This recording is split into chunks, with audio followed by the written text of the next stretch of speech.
Ashraf Adnan শাকিবকে dedicated রাখতে পেরেছে।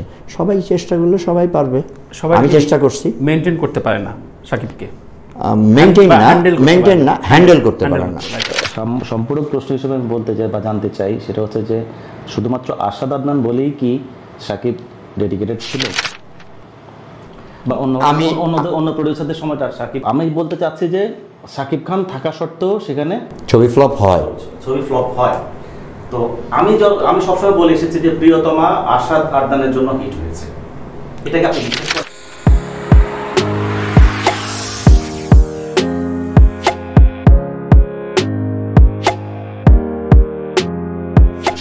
প্রিয় দর্শক, স্বাগত আরেকবার। দেখছেন তানভীর তারিক শো এবং আমার সাথে রয়েছেন সহ উপস্থাপক হিসেবে আমার খুব প্রিয় ছোট ভাই, আমার কলিগ, দৈনিক যুগান্তরের বিনোদন সম্পাদক এফআই দীপু।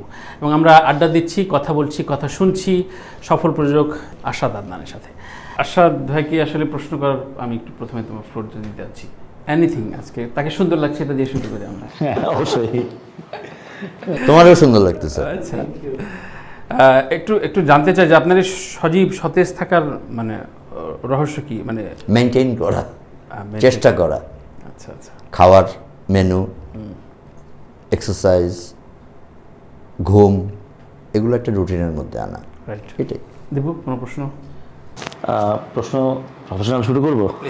আচ্ছা, আমরা প্রিয়তমা দিয়ে শুরু করি যথারীতি, যেহেতু প্রিয়তমা 2023 সালের ব্লকবাস্টার সিনেমা, আর যেটার কান্ডারি বলা যায়, আপনাকেই বলছি। কান্ডারি এই অর্থে যে অর্থলগ্নি ছাড়া তো আসলে একটা সিনেমা হয় না, ইন্ডাস্ট্রি গ্রো হয় না। তো সেক্ষেত্রে এই দুঃসময় আপনি এগিয়ে এসেছেন, এগিয়ে এসে একটা ব্লকবাস্টার সিনেমা উপহার দিয়েছেন।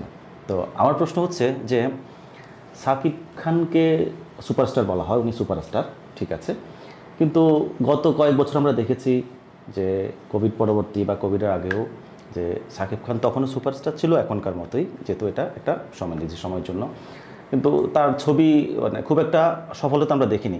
আমরা রোজার ঈদে যেটা কি যেন নাম ছিল, লিডার আমি বাংলাদেশ, RTV প্রযোজিত করেছিল, যখন ঈদের সময় রিলিজ পরবর্তী এক সপ্তাহ বা এক মাস পর্যন্ত বলা হয়েছিল যে সিনেমাটা সুপারহিট, RTVর বরাদ দিয়ে ফ্লপ। এটা তখন বলা হয়েছিল যে সুপারহিট বলা হয়েছিল, কিন্তু পরবর্তীতে আমরা গত মাস দুয়েক আগে বা এক মাস আগে আমরা দেখলাম RTV বলছে সিনেমাটা ফ্লপ হয়েছে। তার মানে আমি বলতে চাচ্ছি যে শাকিব খান থাকা সত্ত্বেও সেখানে ছবি ফ্লপ হয়। তো আমি সবসময় বলে এসেছি যে প্রিয়তমা আশরাফ আদনানের জন্য হিট হয়েছে, এটাকে আপনি বিশ্বাস করেন? আশরাফ আদনানের কারিশমা কি, প্রশ্ন হচ্ছে এটা। না, প্রথম কথা হচ্ছে এটাকে আপনি বিশ্বাস করেন? আসলে শাকিব নিয়ে ছবি সবাই বানায়, সবাই তো আশরাফ আদনান না। ডেফিনেটলি আশরাফ আদনান শাকিবকে ডিফারেন্ট ওয়েতে প্রেজেন্ট করেছে, ডিফারেন্ট গল্পতে প্রেজেন্ট করেছে। শাকিবকে যে লুকে দেখা যায়নি কখনো, যে অভিনয়ে দেখা যায়নি কখনো, সেটা নিয়ে চিন্তা করেছে। শাকিবকে সেই ডেডিকেশন দিতে বাধ্য করেছে, শাকিব সেই ডেডিকেশন দিয়েছে। যেখানে যা দরকার ছিল প্রিয়তমা বানাতে, সেই এফোর্টটা আশরাফ আদনান দিয়েছে। আশরাফ আদনান প্রযোজকের বাইরে যেয়ে কাজ করেছে, নিজে কাজ করেছে, নিজে টেবিল ওয়ার্ক করেছে। এজন্যই বলছি ছবিকে ভালোবাসতে হবে। শুধু আমি হিট ছবি দিয়েছি বা আমি ফ্লপ ছবি বানিয়েছি, এর বাইরে যে ছবিকে ভালোবাসতে হবে। ছবি লস হলো, ছবি ভালো হলো তো গুণগান করলাম, ছবি লস হলো তো আর্টিস্টকে গালাইলাম, এই জায়গাতে থাকা যাবে না।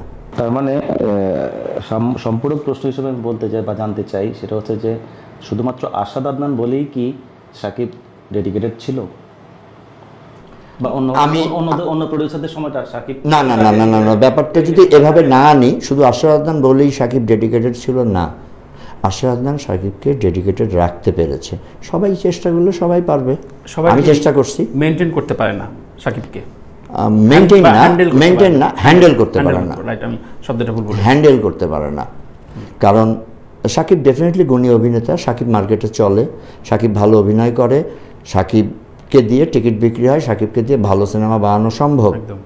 তাহলে সেই শাকিবকে তো মানে বাংলা একটা কথা আছে যে বাচ্চা না কাঁদলে মায়ের দুধ দেয় না।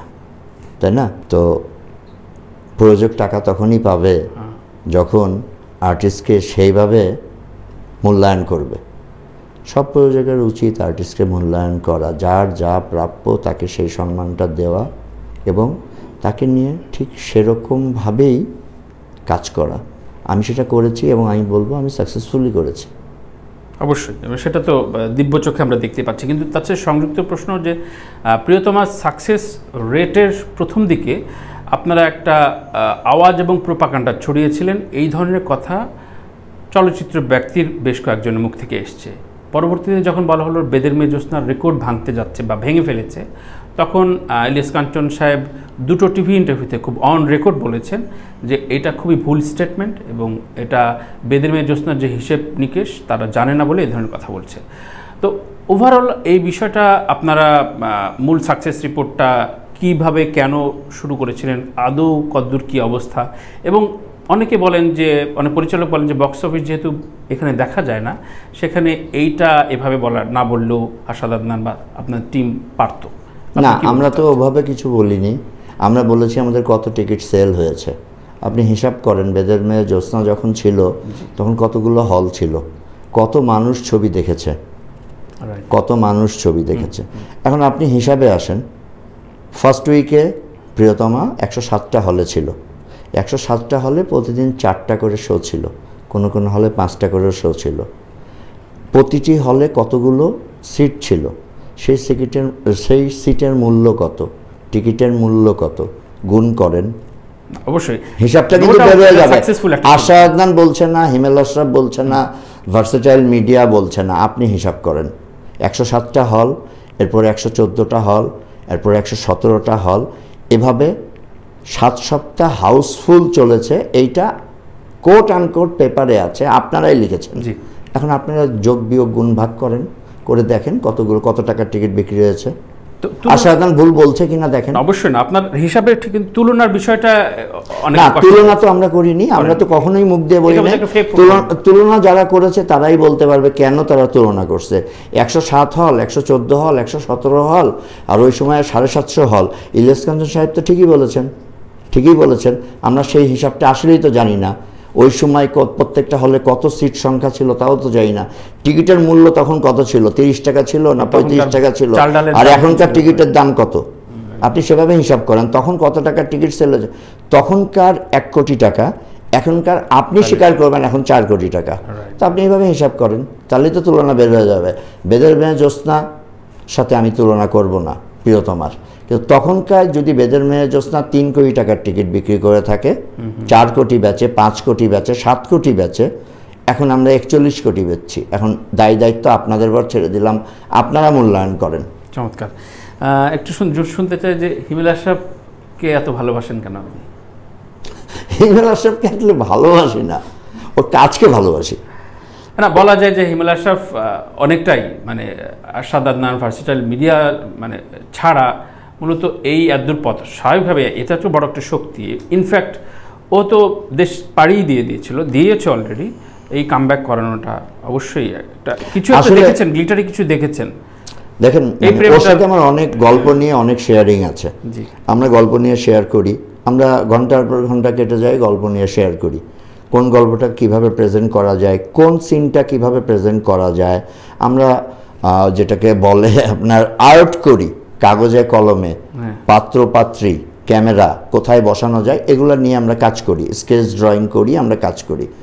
তো সেই জায়গা থেকে তার পটেনশিয়ালিটি আমি দেখেছি, দীর্ঘদিন সে আমার সাথে থেকেছে, আমি তার দেখেছি। হ্যাঁ, সে আমেরিকা চলে গিয়েছিল, আমি তাকে ব্যাক করিয়েছি। আমি বলেছি আসো, আমাদের কাছে ভালো গল্প আছে, প্রিয়তমা, রাজকুমার, দুটো গল্প, আরেকটা গল্প আছে আমাদের কাছে, মায়া, যেটা সরকারি অনুদান পেয়েছে সাকিবের হাউস থেকে, যেটা হয়তো বা আমি সাকিব যৌথভাবে বানাবো। চমৎকার। এবং এজন্য বলছি যে অনেকেই এই সিটে এসে অনেক পরিচালক বেশ ঈর্ষাকাতর হয়ে বলে যে আশাদ ভাইয়ের কাছে তো ভেড়ায় যায় না, হিমেল বলয় থেকে। ব্যাপারটা এরকম না, হিমেল কোনো বলয় তৈরি করে রাখে নাই। আমার কাছে তো ভিড়ছে, মানুষ ভিড়ছে, আসছে, নতুন ডিরেক্টররা আসছে, তারা ভিড়ছে, তারা গল্প, আমি একজনের নামও বলতে পারি, তার একটি গল্প আমার কাছে খুব ভালো লেগেছে, সে আসছে, সে একটি ভালো কাজও করেছে, ওয়েব ফিল্ম বানিয়েছে, ওটা ভালো চলেছে, সামনে হয়তো তার সাথে আমি কাজ করব। ভালো একটা গল্প সে আমাকে দিয়েছে, মনীষ গল্পের নাম, আচ্ছা আমি যেটার নাম বলবো না। ওকে ফাইন, গল্পের নাম মনীষ। আমি এই ক্লিপিংসটা ওদের সবাইকে পাঠাই দেবো।